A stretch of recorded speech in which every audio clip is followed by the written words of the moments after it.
মানবাধিকারের মর্যাদাকে যে কোনো মানবিক মর্যাদা এবং মানবাধিকারের এই কর্মসূচির মধ্য দিয়ে গ্রহণ করছি। আন্দোলনের মাধ্যমে আমরা আপনাদের জেলা প্রশাসনের কাছে, পুলিশ প্রশাসনের কাছে এবং সংবাদপত্রের মাধ্যমে, প্রেস ক্লাবের মাধ্যমে এইভাবে কাজ চালিয়ে যাব। এই যে আজকে আমরা বিভিন্ন উপজেলা থেকে বিভিন্ন প্রত্যেকে আমরা জীবন যাপন করে যার যার কর্মক্ষেত্রে আমরা আমাদের দৈনন্দিন কাজ করে আমাদের মূল্যবান হয়, তাহলে বাংলাদেশের সকল অধিকারও সেই সমান পাবে। এটাই হলো আমাদের এই কর্মসূচির মূল লক্ষ্য।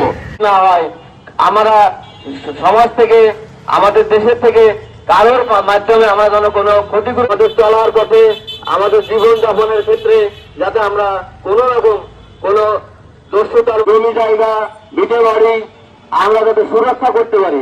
কেউ কোনোভাবে কোনো ন্যারেটিভ, দুটো করে হাত, কিন্তু হাতে আর একটা হাত আছে, সেই হাতের নাম হলো অজুহাত।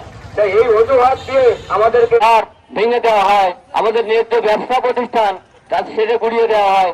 প্রত্যেকটাই যে আমাদের। সবাইকে নমস্কার, আমি তাপস মন্ডল। 2025 আমরা আজও পথে দাঁড়িয়ে আছি, আমরা ইসলাম আজও আছি, ভবিষ্যতেও থাকবো। আন্দোলনের মাধ্যমে আমাদের অধিকার আদায় না হবে ততদিন আমরা এই রাস্তাতেই থাকবো। অধিকার আন্দোলন যশোর জেলা কমিটির